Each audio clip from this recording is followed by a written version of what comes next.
अस्सलामुअलैकुम प्यारे बच्चों, आउज़ुबिल्लाहिमिनश्शैतानिर्रजीम, बिस्मिल्लाहिर्रहमानिर्रहीम। आज हम पढ़ेंगे उर्दू कायदा सफ़ा नंबर 20, कलीदी अल्फाज। आज तारीख क्या है?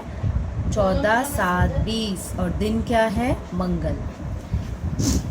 कलीदी अल्फाज आए मिलकर पढ़ें। मैं, आप, हम, सब, हूँ। ये सारे कौन से अल्फाज हैं?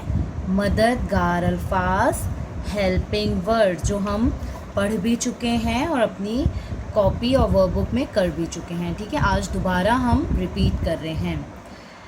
नंबर 1 है जुमला, मैं लड़का हूँ, मैं लड़की हूँ, हम सब के पास कॉपी है। आप जैद हैं, मैं अली हूँ और वो जैद है।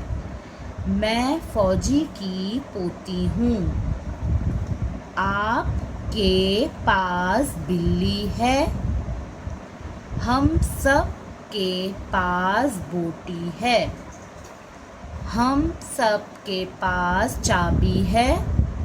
ठीक है, इसको इसी तरह पढ़ना है, एक एक अल्फाज अलग अलग, मतलब एक एक इसको अलग अलग करके पढ़ना है, तो आप लोगों को अच्छा पढ़ना आएंगे जुमले। ओके, अल्लाह हाफिज़।